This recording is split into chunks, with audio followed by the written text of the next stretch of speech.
கரூர் மாவட்டம் நெரூர் சதாசிவ பிரமேந்திராள் கோவிலில் பக்தர்களை திருவிழாவின் போது இறுதி நாளில் எச்சில் இலையில் உருளச் செய்து அங்க பிரதட்சணம் நடத்தும் ஒரு பழக்கம் நடந்து கொண்டிருந்தது.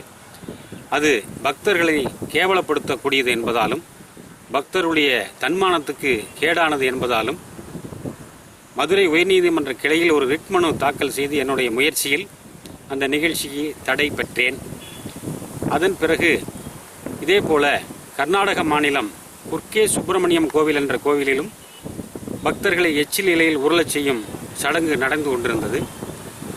அதை கர்நாடகாவில் உள்ள பகுத்தறிவாளர்கள் ஒரு வழக்கு தொடுத்து கர்நாடக உயர்நீதிமன்றத்திலே ரிட் மனு தாக்கல் செய்து தடை பெற்றார்கள்.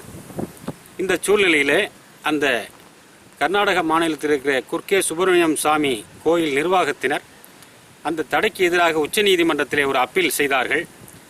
அந்த அப்பீலை நடந்து கொண்டிருந்த பொழுது தமிழ்நாட்டின் சார்பிலும் அந்த வழக்கிலே சேர்ந்து கொள்ள வேண்டும் என்ற என் முயற்சியில் கிருபா உச்சநீதிமன்றத்திலே டெல்லியிலே தொழில் செய்து கொண்டிருக்கிற கிருபா முனுசாமி என்ற பெண் வழக்கறிஞர், தமிழ் வழக்கறிஞர் மூலமாக அந்த வழக்கிலே தமிழகத்தின் சார்பில் நாங்கள் இணைந்து கொண்டோம்.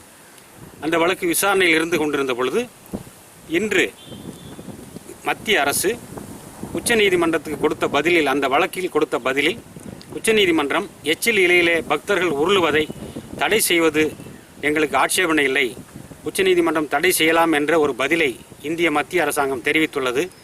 இந்த செய்தி இன்று இந்துஸ்தான் டைம்ஸ் பத்திரிகையில் வெளிவந்துள்ளது. மத்திய அரசினுடைய இந்த பதிலை நான் வரவேற்கிறேன்.